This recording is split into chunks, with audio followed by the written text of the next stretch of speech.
And I'm black, y'all. Listen, and I'm you want black, to hear y'all. it? Black You y'all. want to hear I'm it? black and they black and like black y'all. Yeah, let it go, Holmes. Let it fly, homie.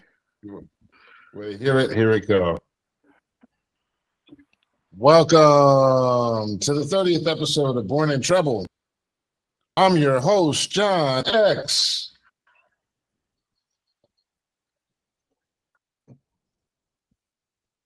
Now, bringing to you the mostest and the hostess of all of the entertainment of the business.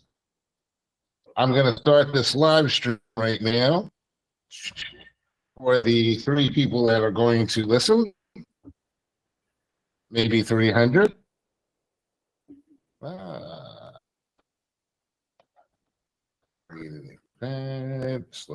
new event. There's got to be a more.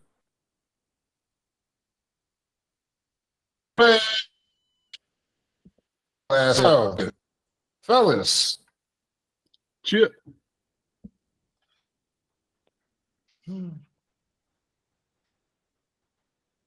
John. Fellas. What's happening? We're going to try this one more time. 30th episode of Born in Trouble. I'm your host, John X.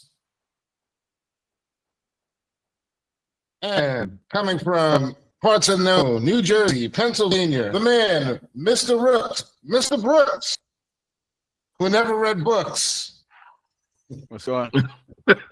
I tried to avoid him as much as I could until I stole that one that changed everything for me. And when they caught him with that Playboy, the autobiography of Malcolm X. Oh, yes, sir. Okay, right. There you go. There you go. I don't know why, Rob. It's just a natural thing with me when it comes to you. You make me a little bit nervous. Sometimes I strike out, and you don't deserve it. You haven't earned it. My apologies. We're going to start the show off. I'm sure over the years I've earned it to some degree. Probably I tend to go off script. Thank you, Rob. Thank you for see. This is true friendship, and we're going to talk on the show. Why this little banter? And from Cleveland, or not Cleveland, from Ohio.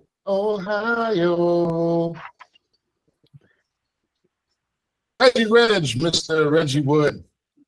Say what's up to the heart of it all. The heart of it all. The heart of it all. So deep.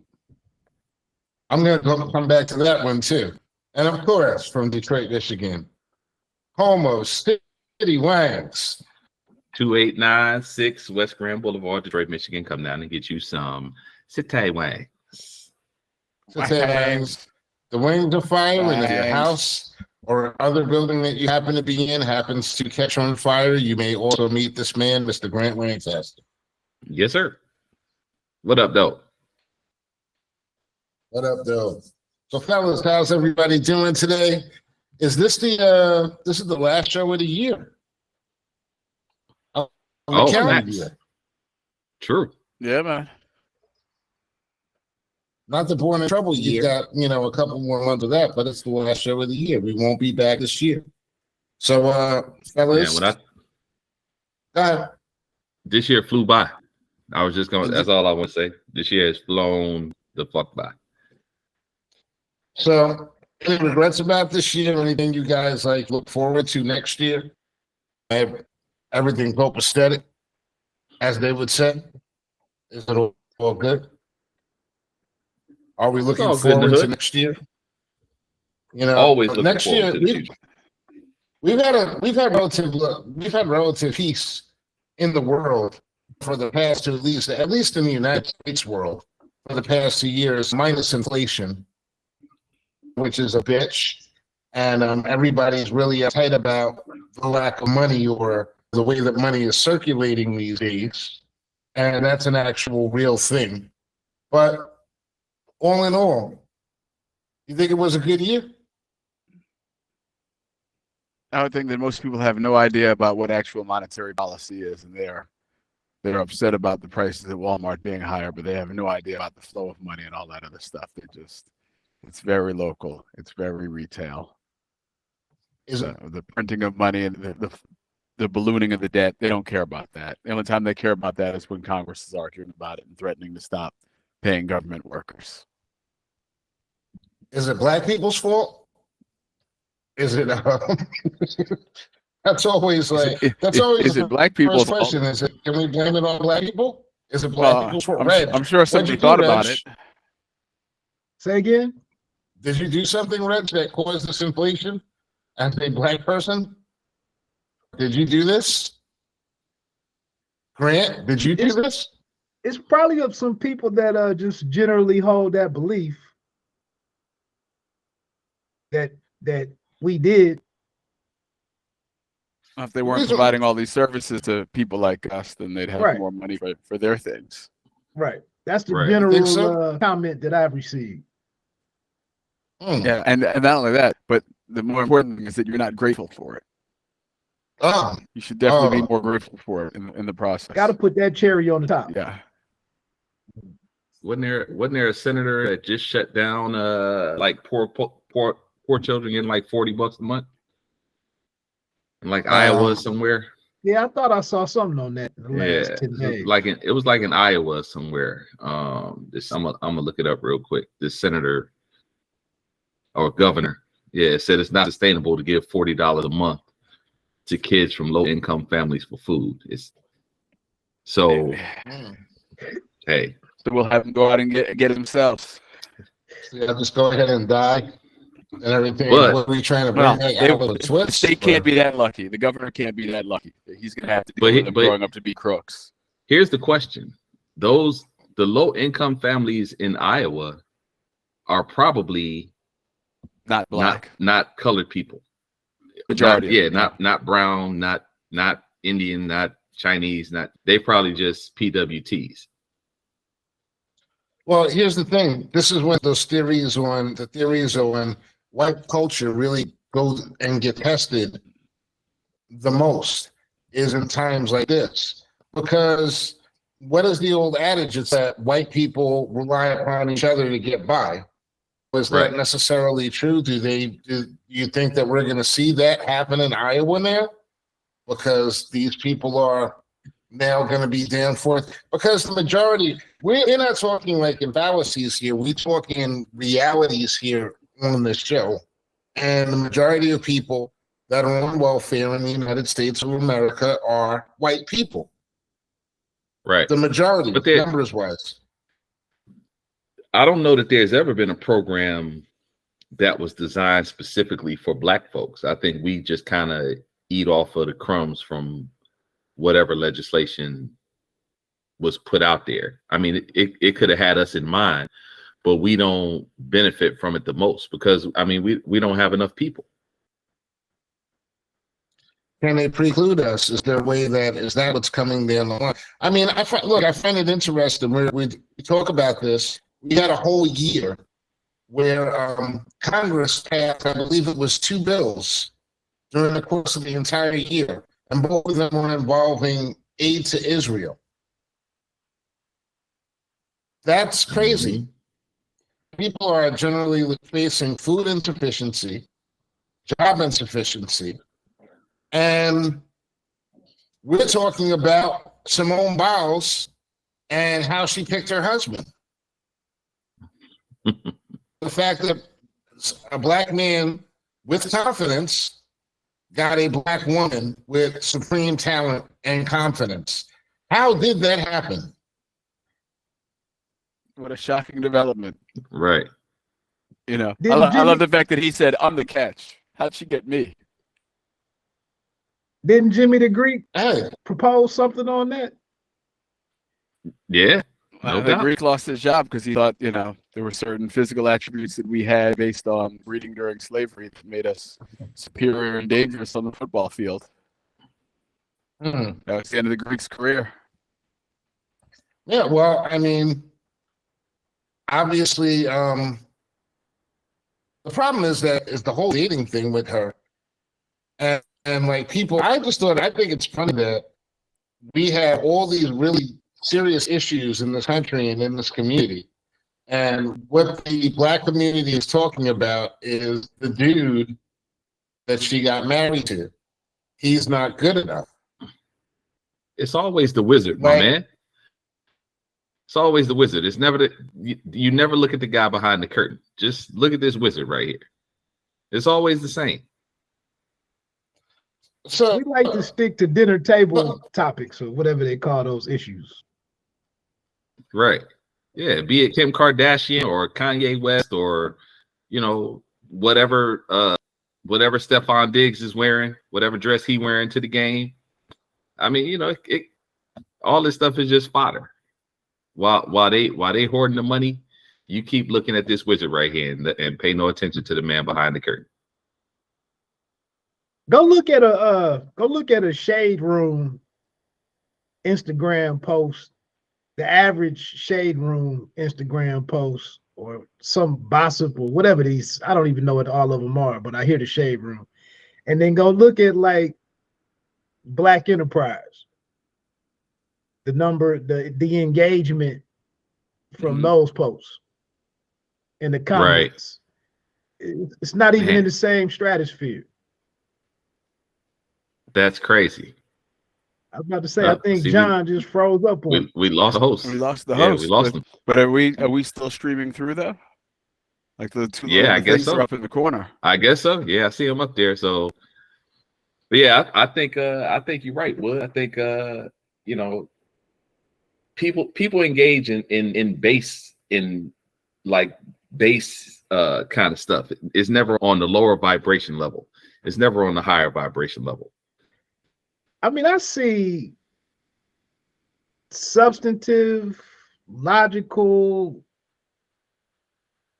supporting evidence type arguments to daily on, you know, what rap figure was credited on some song from 1997 or something, or who the true producer was, or whether or not so-and-so actually wrote lyrics to that or not. And they have these really sophisticated, you know, statements with historical, it's just brilliant arguments about who was supposed to be on that song and who popped it. And I'm like, man, this all sounds like new information to me. But doesn't that speak to like where we are as a people? I mean, and I'm not saying that we're in the wrong place. I'm just saying that's like our kind of wheelhouse. When you start talking about hip hop, when you start talking about sports, that's where we have, in general, we have achieved quite a bit of success in those kind of entertainment fields. So the majority of us are well engaged in those kind of subjects. Whereas, you know, on Wall Street, we probably not as successful, or at least we not as visibly successful. Let me say that. You know what I mean? Well, I'm sure we have some brilliant people, but we don't see, you know what I mean? Like Roman J. Israel, he ain't getting no pub on TV. You see what I'm saying? He making his trades and all that, like Orlando. Orlando do his thing. But Orlando ain't on TV.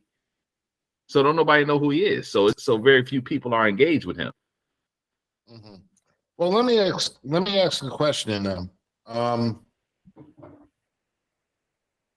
Music and entertainment, are we really making moves there? Are we really making up money there? Are we really controlling those industries?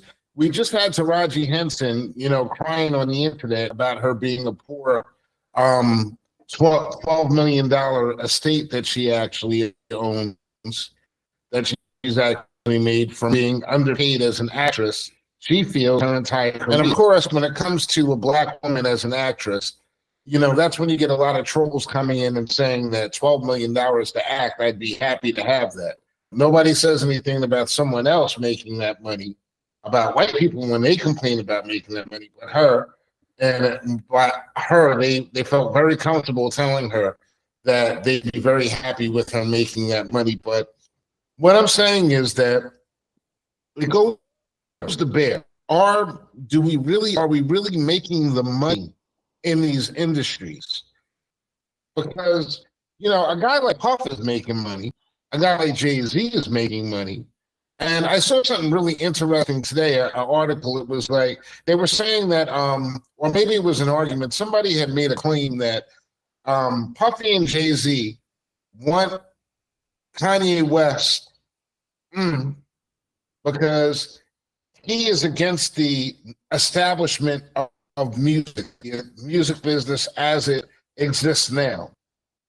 And that's one of the reasons, that's one of the big fights between Kanye and all these other characters that are coming in, and they throw all these different stuff, there's all this different stuff and these ideas out there.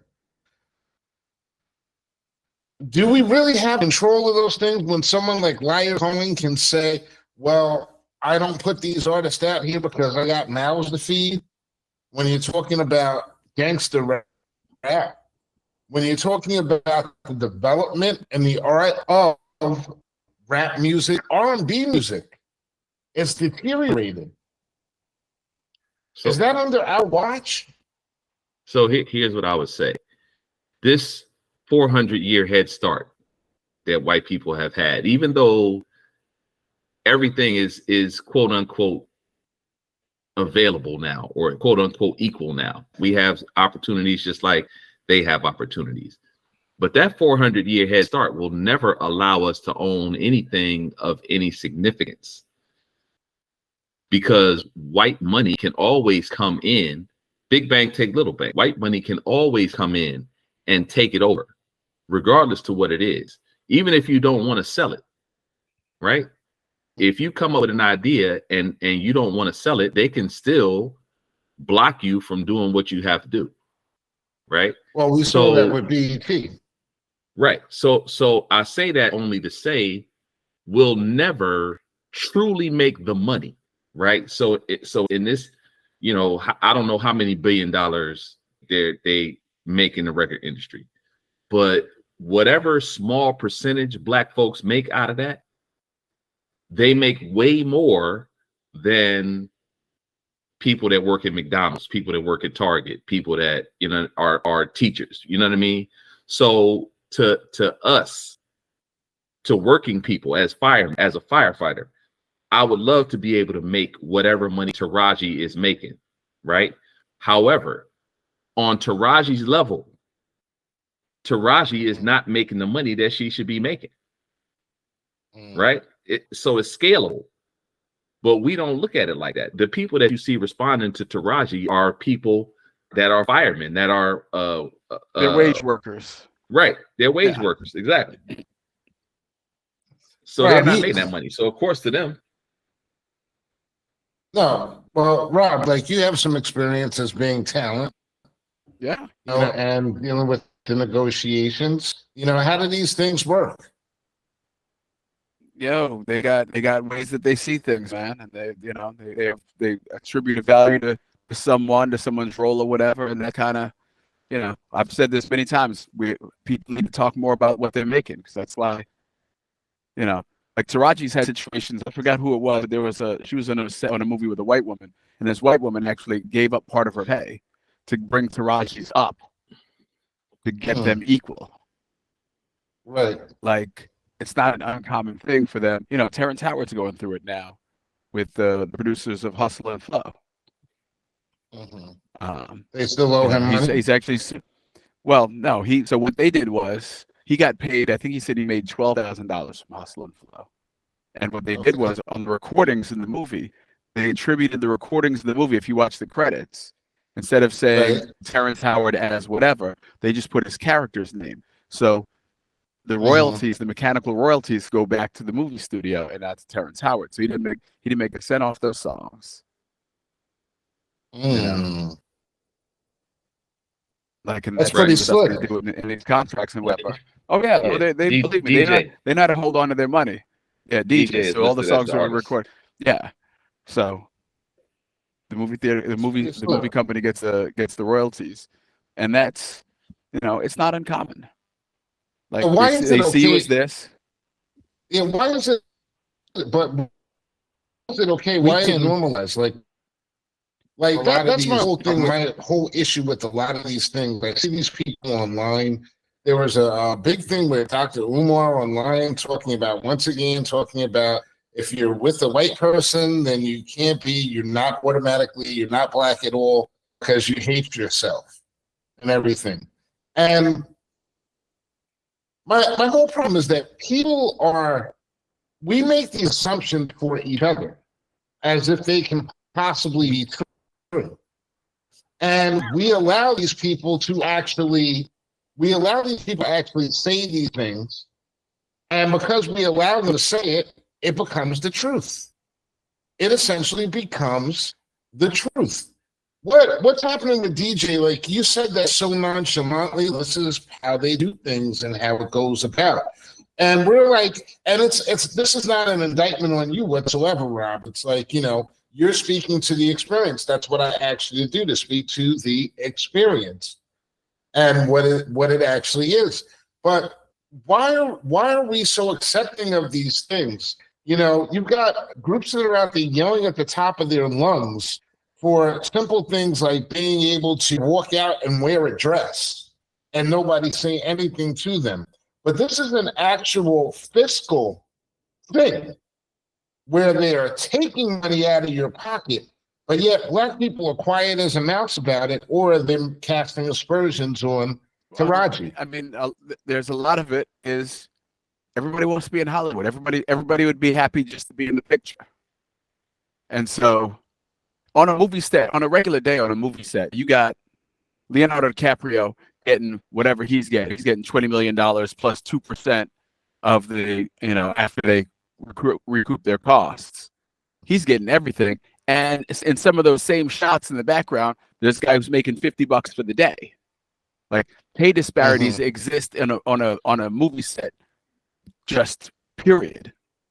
So the fact that they're going to pay Matt Damon, 5 times what they're going to pay Don Cheadle for a role, or Terrence Howard for a role, it just is what it is. We've always been happy and accepting. Like, people who want to perform, people who want to do movies, just want to create. A lot of times they're not coming in and going, we got to get this paperwork and these contracts right.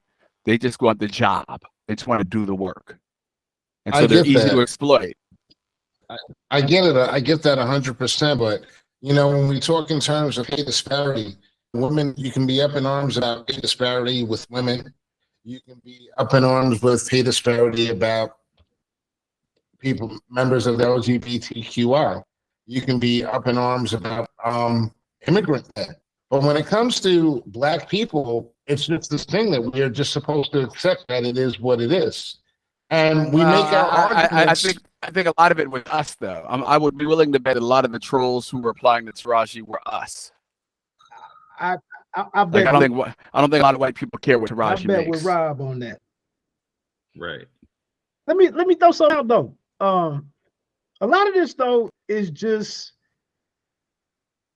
demographics or numbers.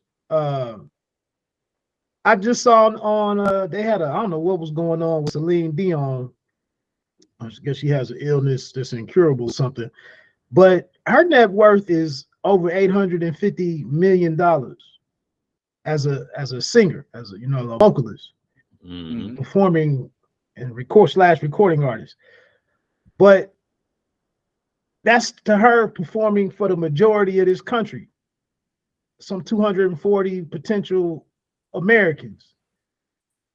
Whereas Toni Braxton also had a residency in Las Vegas. I would doubt that she's even worth 20 million, if 15. So just in sheer numbers alone, there's a certain pie there for people who come from a represented majority that us and our 13.x% of the total population, and then what we put our money behind and what we spend money on. Of course, Taraji's not going to get paid commensurate to her, what she feels is her ability. You got one role, she got 0.7 roles per year making our types of, making Black Hollywood movies. She might not even make a movie per year. I saw just like now with Color Purple. for us to get ready to get disappointed on this, some of the early thoughts on the Color Purple, the new Color Purple. We should be sweeping award season. But we put our one movie out here for the entire calendar year against all of the mainstream movies that came out. And then you sit here and hold on to some hope that our one movie is going to compete. It's foolish.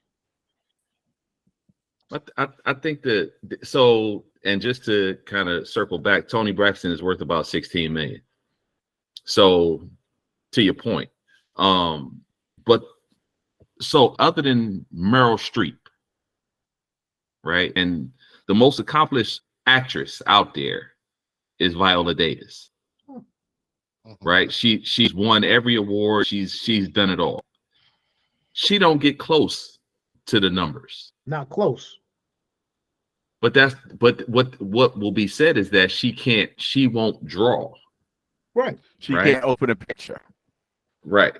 She won't draw. But she won't draw not because she doesn't have the talent.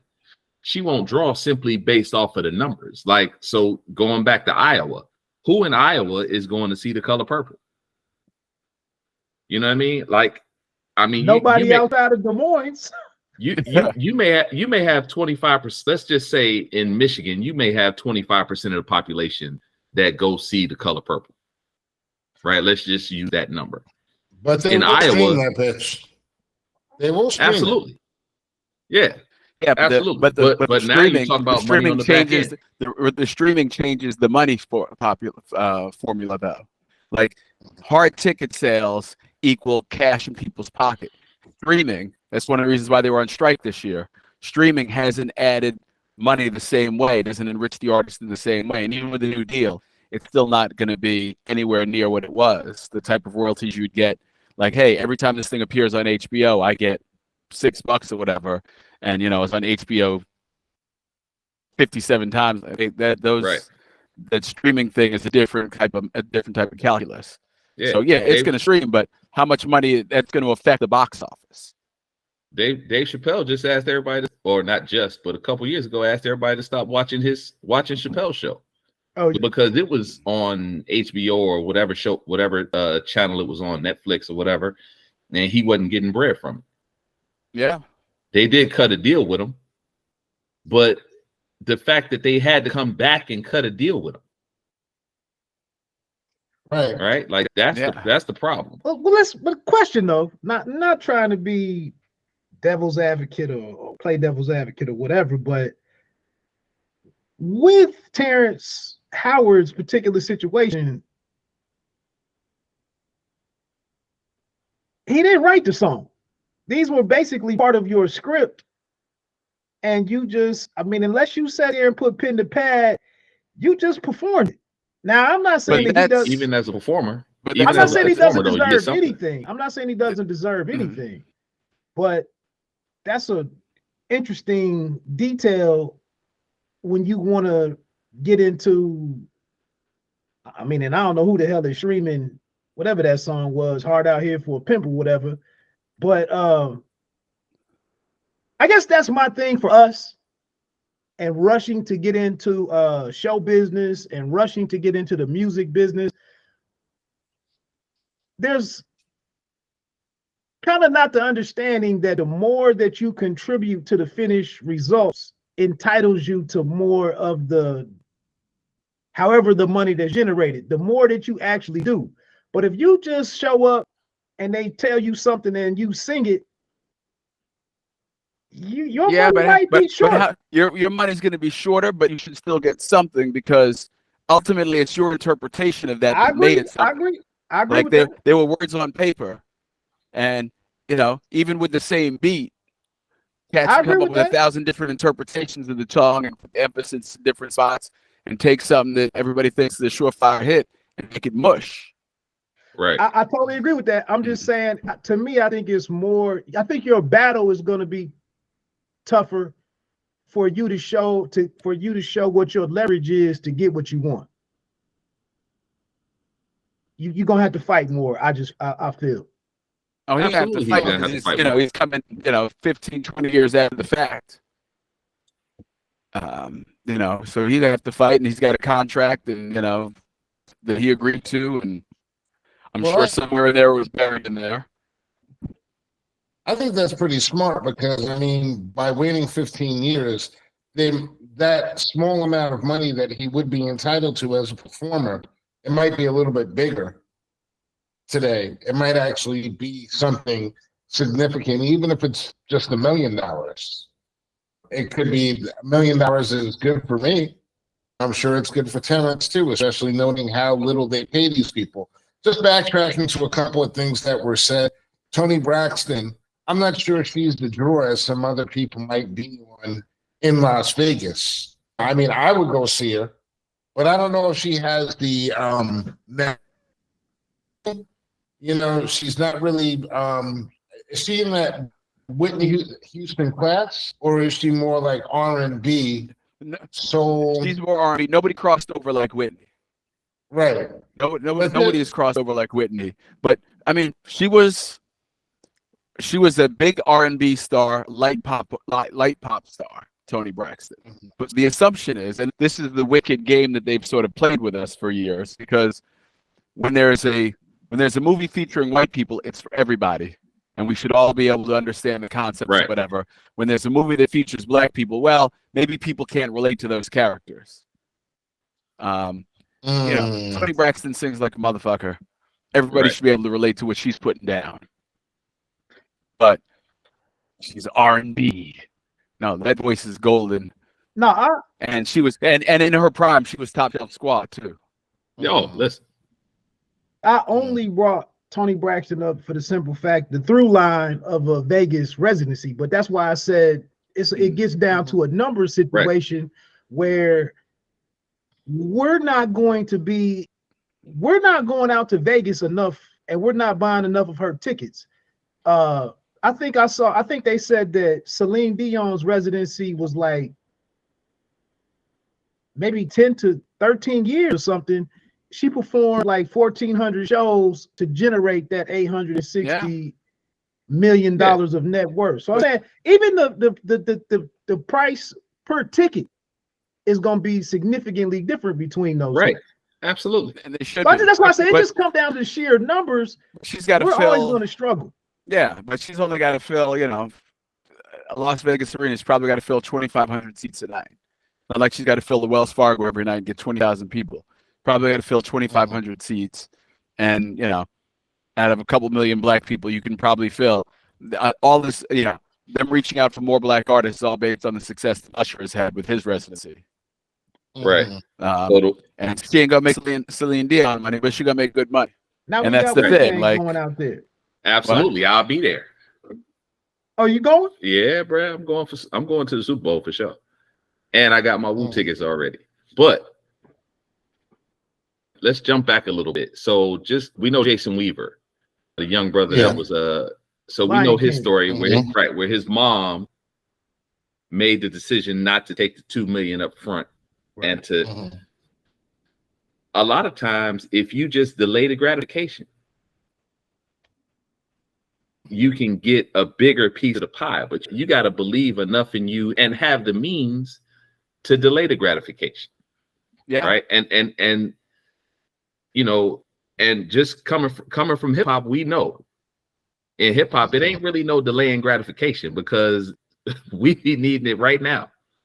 You know what I'm saying? Dudes need the bread right now, and also the culture sort of pushes you. It's youth, but a lot of that is youth. It's people who don't know anything. Right. Like everybody want to floss tomorrow. Right. I remember. I'm not gonna say his name, but I remember a dude who managed a group that we went to school with, and he was running around. His senior year, he was running around, leaving the tags on his sweaters and stuff, so everybody knew that he was rocking a Coogee sweater and how much it cost. Because everybody wants to be fly. Yeah. Awesome. But it's not always economically, I mean, you guys have just been like, first of all, I'd like to thank you guys for you've been so entertaining tonight. I haven't hardly had to say anything. Did y'all even recognize that I was down at one point and I left Well, the room? we we did. speculated about whether we were still streaming or not, and decided to push forward because we saw the little emblems in the corner. So That was got great, the stiff man. upper lip, and we pushed forward. This is the easiest show that I've actually done all year. You guys have you've touched on a lot of stuff that I wanted to talk about, that I wanted to actually touch on, but in different ways. So, I find that the universal mind, how it would always link you together, whether or not you have pregame or not, whether you talk about things or not, it's very interesting. Because you said something when we were talking about Tony Braxton. We're talking about Tony Braxton because Woodboard are in. And so we're talking about the different environments and the different types of shows that they actually come to. And really, Tony Braxton is a great performer. All of her songs are pretty much, they're crossover. Anyone can listen to them. Anyone can enjoy a show with Tony Braxton. Right or wrong, would you guys, you can agree upon that. In our opinion, yes. In our opinion, yes. So, but it's interesting, you said the success with Usher. What white artists are they going to be that from that time frame that can really do a residency? NSYNC? There will always have be those a white boy artist. bands. There will always be a white artist. I understand there always will be, but Justin Timberlake. I can see Justin moving over. Justin could do a residency easily. Yeah, he'd kill no it. doubt. Trying to think who else is residency material. Which call it? Ed Sheeran. All those people on all those voice judges, whatever. Christina Aguilera. Katy Perry. They're residency worthy. Hell, you could go further back. Sting. Hell. Oh, if Sting ever said a residency, he'd kill it. Yeah. Hell, I'd be one of the first people online. Yeah, Bono. I mean, you too. A whole bunch of people. Yeah. Well, I don't understand. Under that thought problem, that process and the premise and everything, you guys actually liking white artists, is that problematic? You like music is vibration, man. There's no color in music. It's just vibration. Well, Dr. Umar, it is. Yeah. It's these conversations. It's just I'm just wondering about a lot of these conversations that these people are having.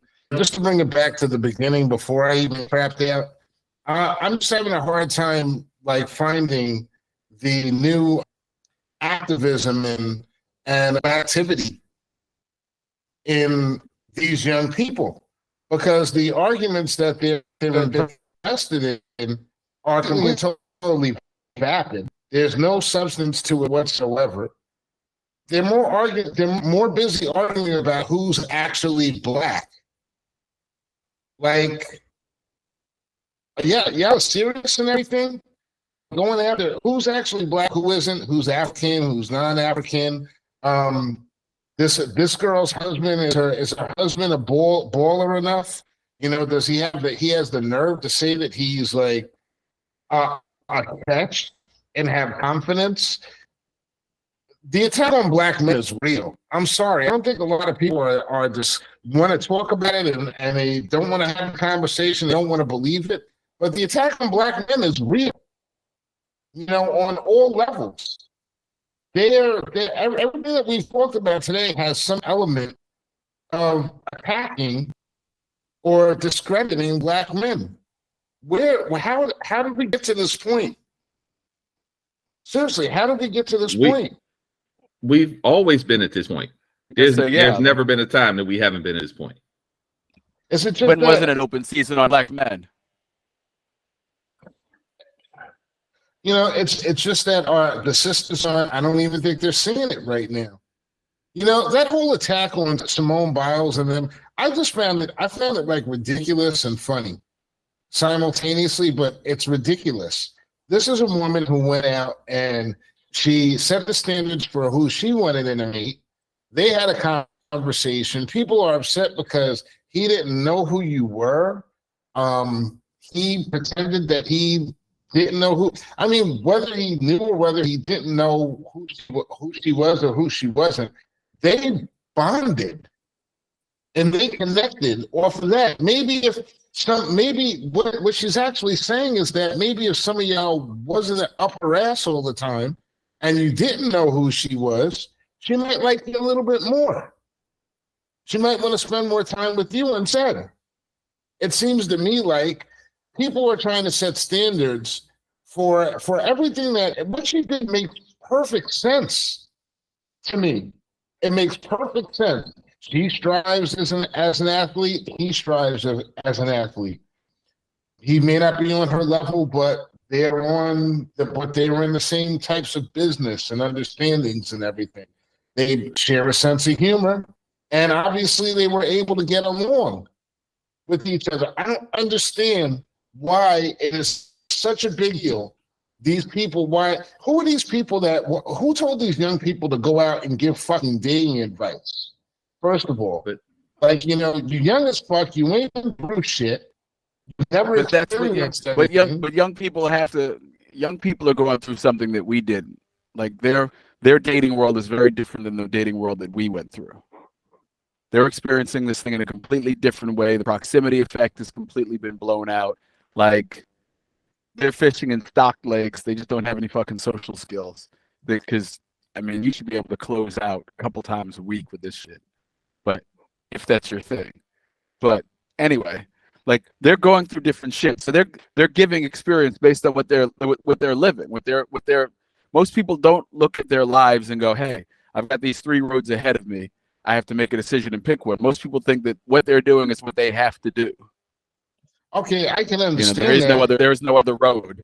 And listen, so they're giving advice because that's what they do. Believe me, you knew everything at 18.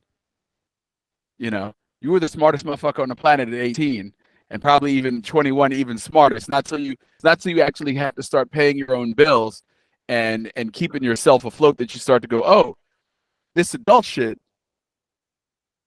I thought it was cake, but this ain't. There's no book here. There's no guide. There's nobody telling me how to do this correctly. And there's 3 different choices that I can make, and they'll all be correct in the end. It just is a matter of what the end is, how you're defining the end. See, but the difference is, but the difference is, as young people, we had the wherewithal to not try to tell other people how to do things. We didn't have social media. Otherwise, we'd have been telling people to do shit too. Celebrity is the drug, though. You see what I'm saying? That's really where the rubber meets the road, is that celebrity is the drug. So it's not only the fact that Simone Biles and Jonathan Owens are celebrities. If I can get on this celebrity's thread and say something about this celebrity, maybe I'll get my 15 minutes. Viral, yeah. And the more negative, right? Somebody picks up my comment, and now I'm famous too. The more negative now you I'm are, famous too. The more likely your comment is to be picked up or responded to. Right. I think y'all explain this to me like probably at least 8 or 9 times a year. And I still ask the same question. It's like I still have to ask the same question. Like, okay, but what part don't these people understand? Don't these kids understand about? Nobody can give you that answer. You have to actually walk through that fire yourself. You have to actually experience it yourself. They don't know that. Nobody is qualified to give you any type of, like, we could take. They don't know that as to what could happen, but nobody can tell you exactly what's going to happen. And just because you dislike something doesn't mean that she dislikes something. Well, my algorithm says no, but if everybody was like Simone Biles, we'd all be tied for the Olympic gold medal. Right, but my algorithm says that you're supposed to think like me. My algorithm has shown me that you are supposed to think like me. You see, like that, and that's what it boils down to, is that everybody wants everybody to think like they think. But everybody thinks they're going to be an opinion leader. Right. You think that way because based off of your experience. My experience is totally different. X's experience is totally different. Rob, Wood, everybody's experience is totally different. So yeah, a lot of things, just as human beings, we gonna line up on, right? Probably 85% of things. Let's go to the numbers. 85% of things, just as human beings, we probably gonna line up on. But that other 15 that's the 15 that we're gonna focus on, and not even the 10 out of the 15. We're gonna focus on the 5 that makes us the most different: skin color, money, religious beliefs, what political beliefs, whatever, those things. We're gonna focus on those more than anything because it's the easy route. So, I mean, like I said, I just think that people want to be famous. They want to be celebrities. They want to get their 15 minutes of fame. And the algorithm has taught you that the best way to do it is to say something negative about somebody.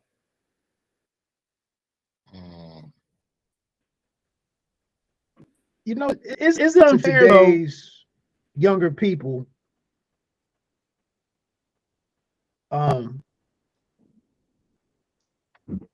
And a partner, a podcaster, you know, YouTuber guy, colleague, kind of put me on to thinking about there aren't any more superstars today. There aren't any more elite,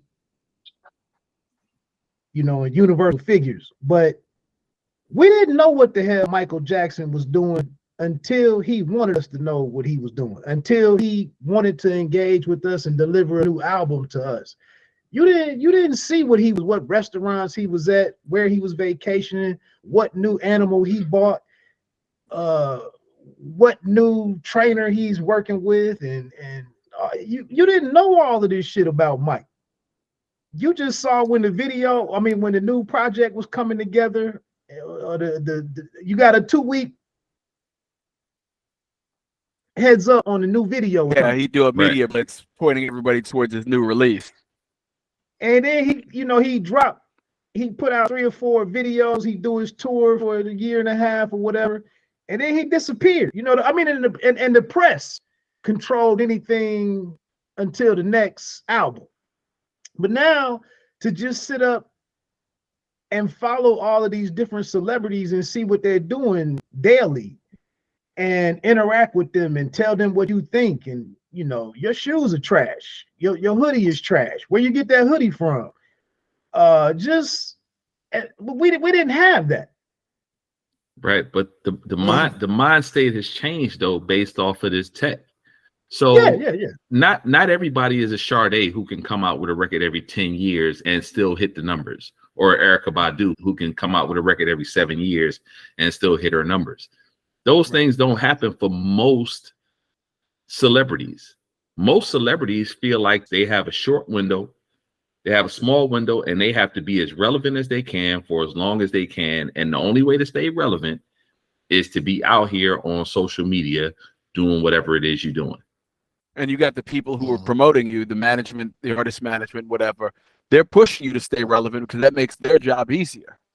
Right. It's easier for them to throw your name in for projects and stuff when your name is out there in the zeitgeist already, instead of having to bring you up and remind people of who you are and where you've been. So they're always pushing these people to stay out there and to keep, you know, some spotlight on themselves. That's part of the leverage, that we can show that you have some leverage because of your following and impressions, and you know, you had 300,000 people in your live for 40 minutes and all that type of stuff. So what you guys are saying is that America is a great big fucking popularity contest where we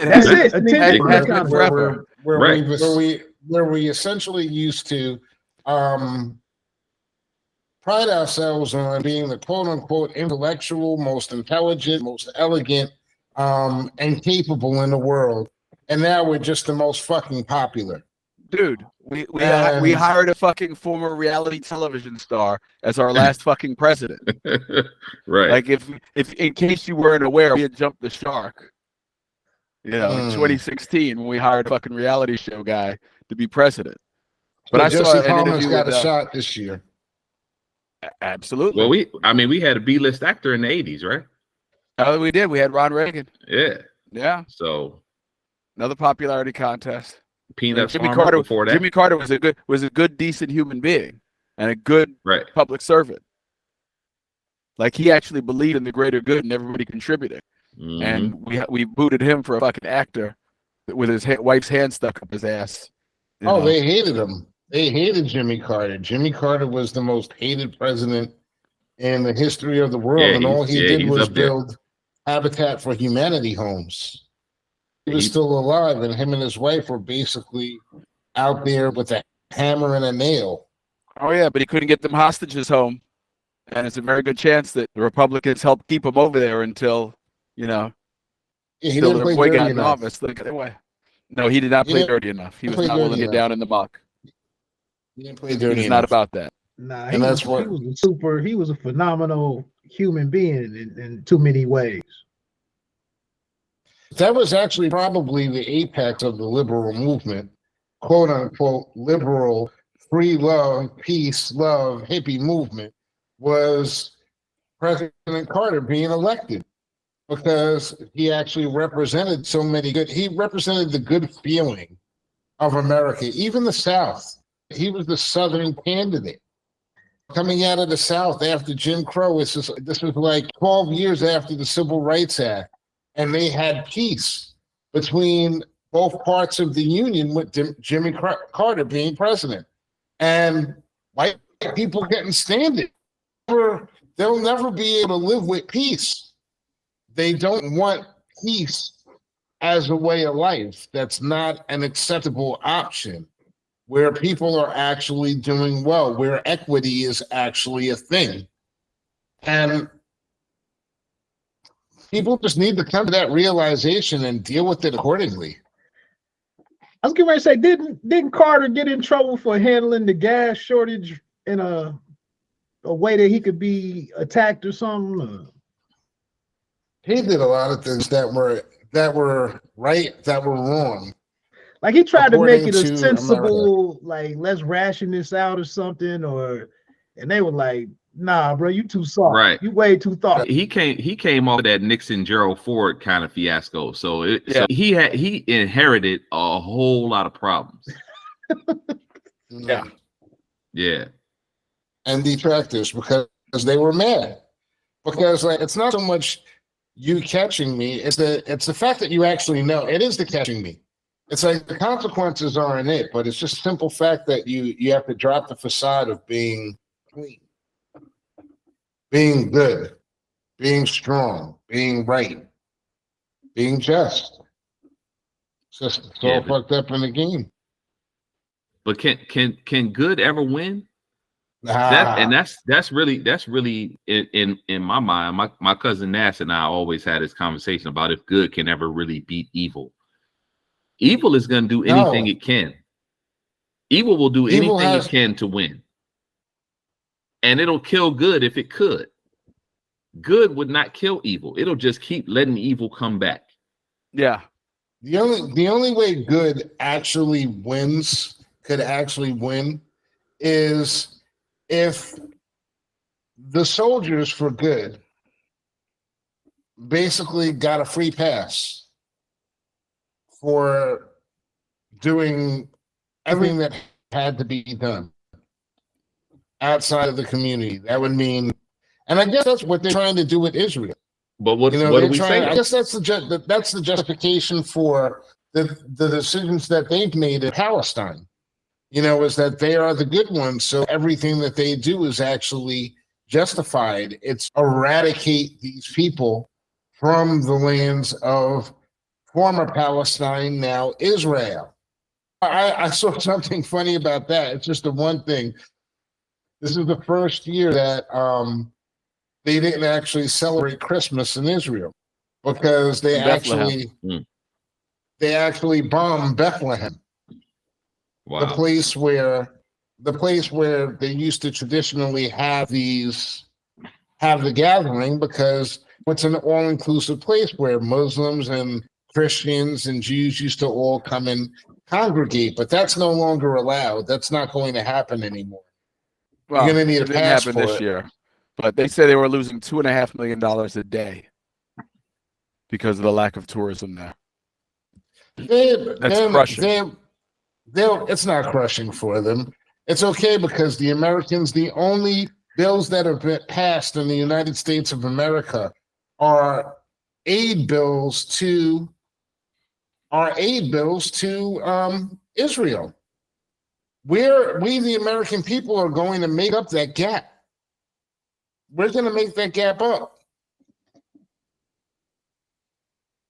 Are y'all still there? We suckers. We suckers. We're here. Oh yeah. Yeah, we the suckers at all. We don't have any defense. Right. Well, we don't. It's a representative democracy, and our representatives are being lobbied heavily by the defense industry. Loves it that we keep supplying weapons and money to Israel because they profit from it heavily. Right. Like there's lots of people who are engaged in the profiteering that goes along with supporting the state of Israel, and they'll put it behind a different banner, but that's what it is. It's war profiteering. It's happened before, and it'll happen again. Yeah, they're making money. It doesn't have to be hating Jews or hating Muslims in order to tell. It's just like the truth is just the truth.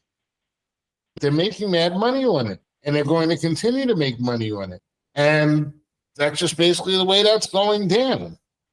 Yeah, but the thing is, though, if you have this philosophical, theological idea and concept about what Christmas is and what the land is holy to you, holier than thou to you, guess what? It just skipped this year because it got bombed. And whatever. These are all things that the most popular clip that we've ever done on the show here with Born in Trouble is the clip where we posted up that with Gene when he's saying that with the way that they always say you'll be all right, basically we'll be all right too. You know what I'm saying? I'm gonna start saying that to them. That clip from that show, that is like the most popular. It's still circulating, like it just keeps growing and growing and growing. And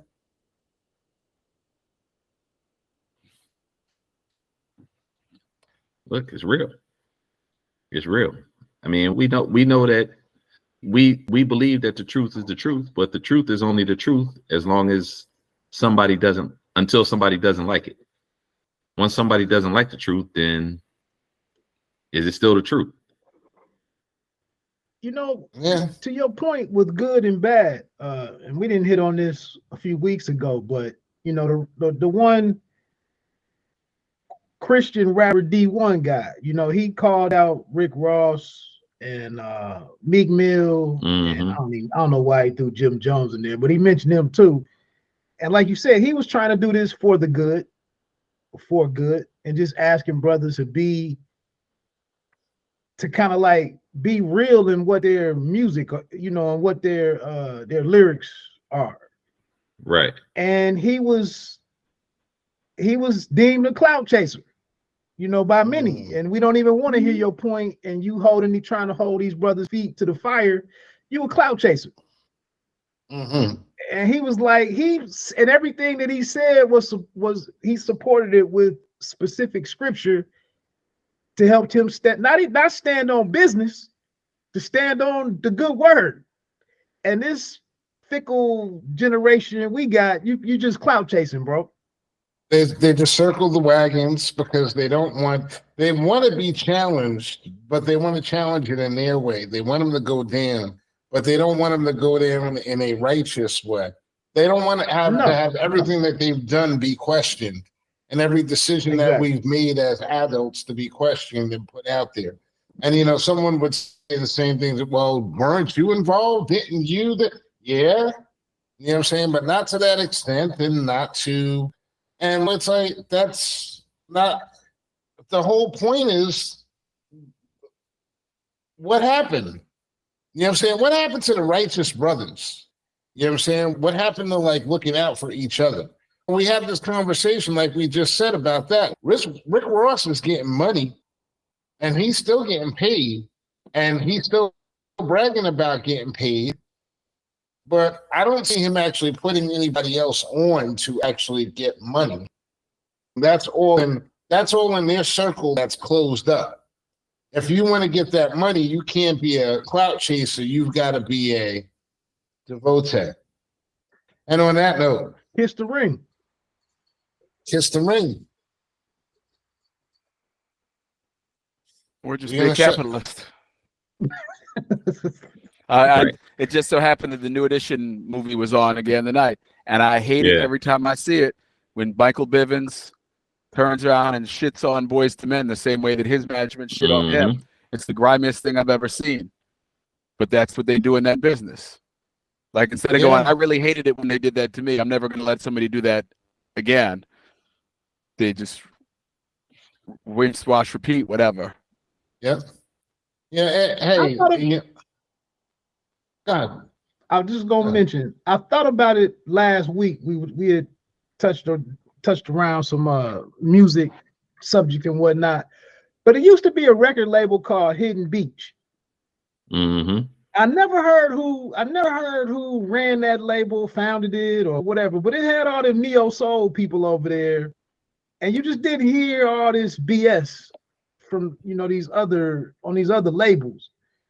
And I'm sure what do they say? I can't remember the saying, but it just seemed like they came in and tried to do good. Try to do real music, soulful music, thoughtful music, and people quit buying that shit. You know what would be the craziest thing out of everything? If Kanye ended up being the most sane one out of everyone. And when I say that, it may not be untrue.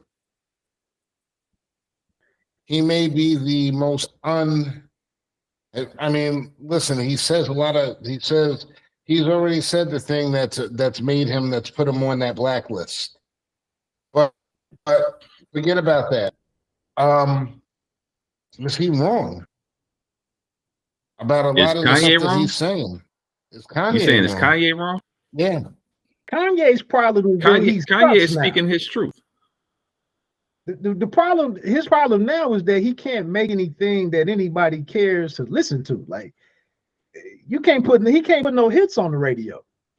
I wouldn't go that far. Yeah, he can't get any.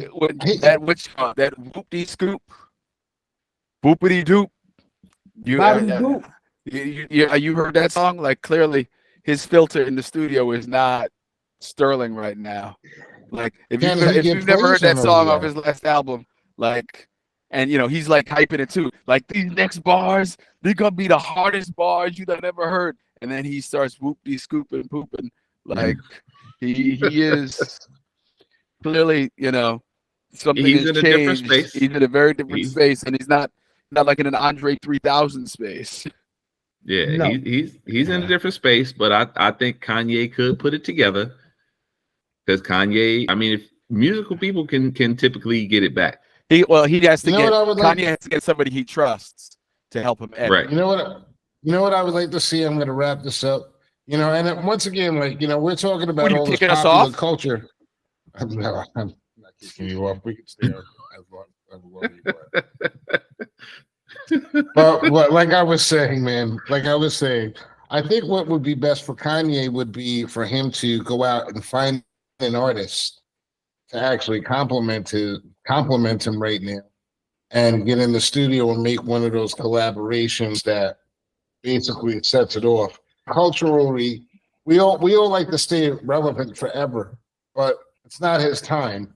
We need it. It's time to open up the doorways and the gateways and the pathways for the younger people to actually step through, if they're capable of doing so. Personally, I think they're probably miserable. Most of them are miserable fails, but guess what? There's probably one person out there, if not two or three, that have something special. And as long as evil doesn't get to them first, maybe we can do some good. So, listen, let's just wrap up the year in review real quick. It's been an evil year when it came to inflation. It's been an evil year. It's been an evil year when it comes to happiness, there's definitely evil holidays because nobody had a happy holiday anywhere. I mean, I guess some Really? people I had did. happy holidays say. yesterday. Well, I had Rob, a you good ate. holiday. Well, I know you had a good holiday because you actually broke your vegan code and you ate some beef, didn't you, Rob? You ate beef yesterday. I have had beef on Christmas Day. I made it every year for probably 15 years. There may be 3 or 4 years where I didn't partake in it, even though I cooked it. But one day it's not gonna crush me. One day it's it not takes a gonna while to crush you. digest. It takes a boatload to digest, and it's a lot more finicky to cook than other stuff. But it was good, man. A little filet tenderloin wrapped in bacon, with garlic and rosemary. You're gonna do it. Do it. So Rob had a happy holiday. Everything else was vegan though. Risotto, He's got. escarole beans, the cakes, the cannolis. Well, now if you were at an AA meeting, you'd be back to day one for your vegan badge. You're on day one for your vegan badge. But fellas, it's been an interesting year. It's been a tough year, and next year is going to be a little bit tougher, in my opinion.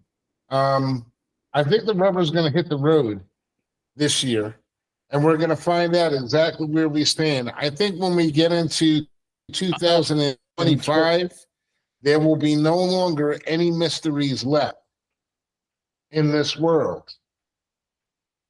We're just happy that you're using rubbers again. Yeah, well, that would be. Listen, Rob,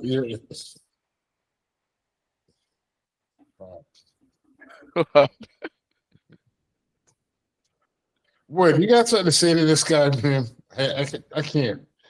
What do you make a reference to sheepskin or something? It's terrible. It's terrible. It's not terrible. She absolved me of my sins yesterday. It's time to get back stay on the shit list. Okay. Well, listen, man. I want to say good night to everybody. Thanks for listening to Boy in Trouble in 2023, and thanks for you guys making it the best show, most underrated podcast on all of the internet and net and YouTube TV. The City Wing King, Mr. Grant Lancaster, Mr. Robert Brooks from New Jersey with the good looks. In 24, we're gonna get you to start flexing your boobies. Since we're doing the video element, you start flexing your boobies. I think that's gonna help get the traffic up. Okay, it's helpful. It's worked for The Rock. Why not you too? Okay, Rob, I'm gonna try that. And of course, all right. New to the show this season, but a great addition, Mr. Reggie Wedgwood. And I'm just making the most of my 10-day. Yeah, a 10-day contract. He's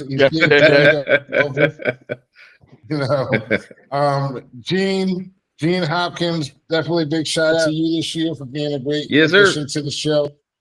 And we're going to bring it out in 2023. And next year, we're going to come to 2024 with more of the conversation that y'all like to hear, or maybe don't like to hear. All right. Because that's when we're at our best. Born in Trouble. Love you, brothers. See you next year. Love you too, man. Feliz años nuevos.